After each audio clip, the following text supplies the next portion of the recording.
guys, Not So Average Builder here. So I want to talk about everything that you will need to get started to build a model. You've bought a model, it's not a simple just break the pieces out and put it together. There are some simple tools you will need, and I kind of touched on this with the first video. The main things you will need are a good pair of, they're called sprue cutters, or hobby cutters if I'm not mistaken, but you will need a decent pair of these. Do not skimp on these. I think, if I'm not mistaken, I paid 20 or 30 bucks for these. I may have paid less. It's been a couple of years, so I'm not really sure. These I got at Hobbytown USA many years ago, but they are awesome. They've served me well. Like I stated in the other video, they probably need to be sharpened, but they still do the job. They don't crush, they actually cut, so they do pretty well for what they are now. If you're building out of the box, you will need your hobby knife. Definitely use a better one than I'm using. This was a cheap one. I just moved recently, so I'm not really sure exactly where all of my good hobby knives are, but you will need to pick you one up. Again, your local hobby shop will have them, or local to me is Hobbytown USA. I think I picked this up at Walmart, but don't use these cheap ones. They suck. If the blade gets dulled, there's no replacing it. It's molded into the handle, so don't do it. You will need, if you're not painting it, you will need better sanding pads than what I've got. These I did get at Hobby Lobby, and the only thing they had were like these 320 grit sticks, so I have to use these very sparingly, otherwise it will gouge the ever-living daylights out of the plastic. So don't, let me get this in focus so you can kind of see, but they're very coarse. Don't use these unless you know what you're doing, and even then, like, I still make mistakes, it still gouges the plastic, so don't use these. Get an actual set of hobby sanding pads. They're going to start out around like 500 or 600 grit. That will take the rough marks down. Then you will need your finishing pads. These are micro mesh. You do not have to use these. I got these at Hobbytown USA because that is the only unfortunate hobby store that I have, and I wasn't one for buying online. But these came in a 5 or 6 pack. You had 3,600, 4,000, 6,000, 8,000, and then 12,000 grit. So these are made for final polishing and very fine sanding. So make sure that if you use these, you will use something that doesn't put deep gouges in, because this does not get those gouges out. Now, if you're planning on actually going the extra step and painting them, then you'll need a few things. You don't need this. You can get away with the panel lines that, or the piece lines, I don't remember what they're called, that form together. And again, I said Bandai is really good about hiding seam lines. That's what they're called, seam lines. But there are the occasional that pop up, and this stuff, and I will do a later video on this, this stuff welds. It's a welding cement, and it welds the two pieces of plastic together. Now, this will only work on polystyrene. It will not work on ABS, so keep that in mind. And Bandai does do ABS. I think, if I'm not mistaken, no, there is no ABS parts in the kit that I'm doing, but ABS will not glue to this, so there's a special cement you will need for this. But this will help you weld the cement, and again, I will do a video later on showing you what to do. Then you'll need your paints. I just grabbed a bunch of grays because that's what was close to me. I like Tamiya paints. I have for a while. I use the Tamiya acrylic. So I like the Tamiya paints. I've used these for a while. You don't have to use Tamiya paints. These are the acrylic versions. I've seen people use enamels and oil bases, and I do use oil bases for dry brushing, but I've seen several people use oil-based paints for actual painting.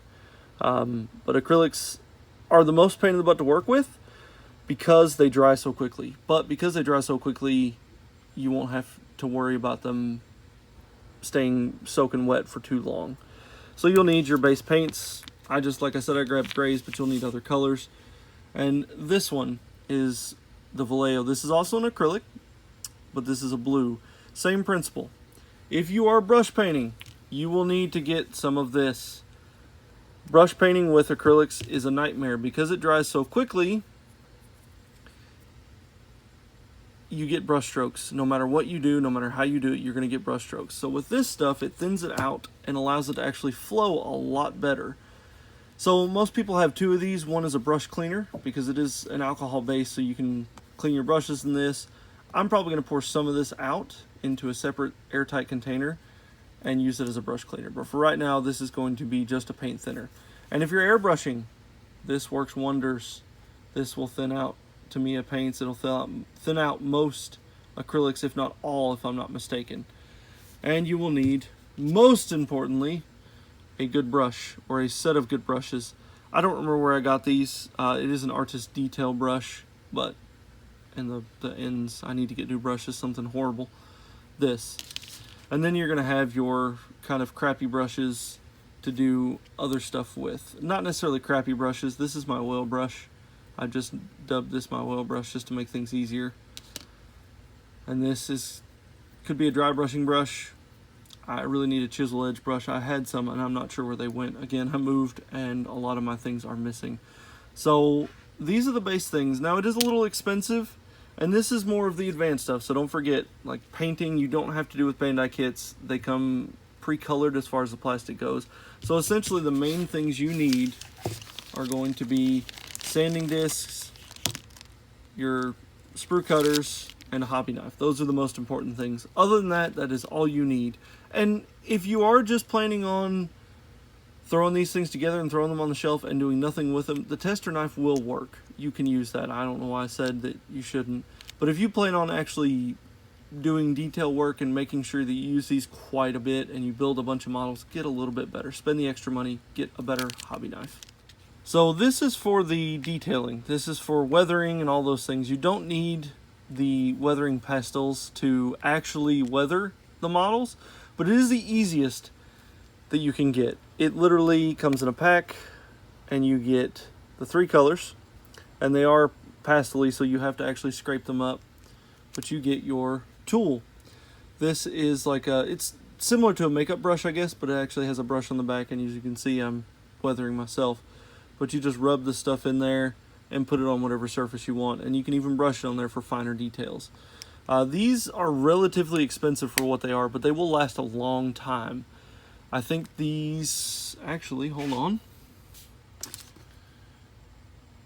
Oh, no, not on that one. Hold, please. Yeah, these things are $12 a piece at Hobbytown USA. I'm sure you can find them online cheaper, but that's just what I paid for them. But I've had these things for 5 years. No joke, I've had these things for that long, and they're still usable. I used them on the Freedom Gundam, no problem. You can see right there. But they are a mess, and they create this flammable dust, so don't, yeah. They are very adamant about that. It's all over the packaging. So just make sure you're careful with this. Work in a well-ventilated area. But, and I got it all over the thing. If you want to weather, you can do gunk washes. Now, I know I mentioned gunk wash a few times, and for those of you that don't know what it is, it's probably the coolest thing on the planet, and I had no idea that this was even remotely possible until I watched Model Making Guru on his YouTube page. So this is a plug for him. It is a free plug, didn't cost him anything. He is the reason why I'm even making videos. He's an awesome, awesome dude over there in the UK, and he showed me this stuff. It's MiG 502, if I can get it in there, Abteilung Starship Filth. I found this on Amazon. It was like $8 for this tube. It's awesome. It is like a grayish green brown, and it is friggin' amazing. Literally, and I will go over a how-to video on gunk washing later on. We're gonna do one on the Unicorn Gundam, the Banshee. So don't worry about that. We will definitely be doing that.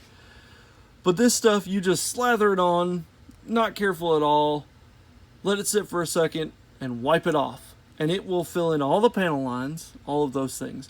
And I will eventually get some Gundam markers, because they make specific markers for Gundams and gunpla to color eyes and so on and so forth. And they even make a panel line marker. But I like that weathered look. These things, like Model Making Guru says, these things are war devices. They're not you've never seen a clean tank.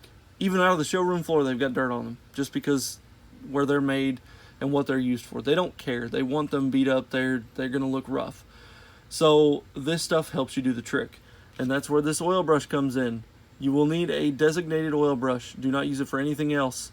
For the love of all things holy, it will never, ever work right, ever, after you've used oils on them. So you can use these. Now these do not need to sit. You can use them straight out of the tube. Now, I also use standard artist oils.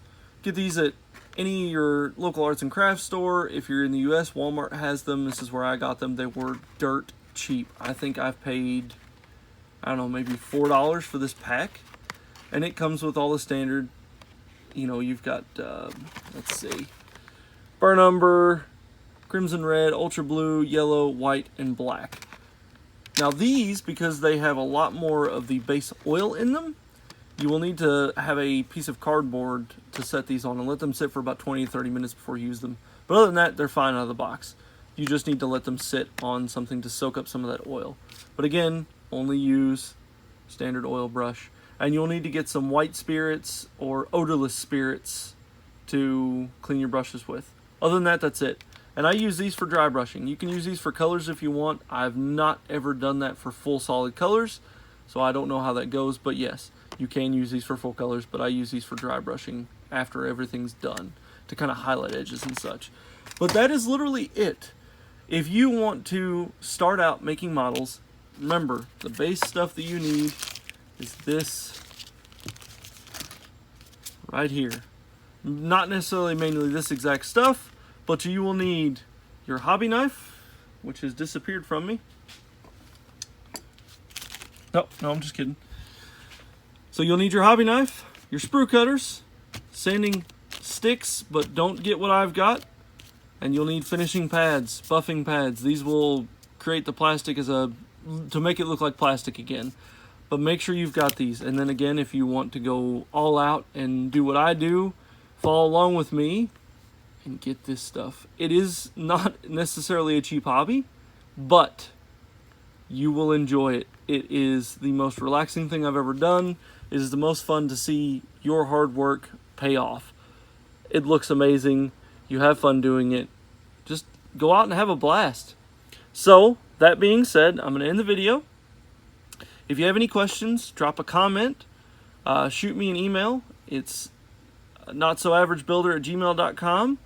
Don't forget, if you like this video, give it a like, give it a thumbs up, whatever it is.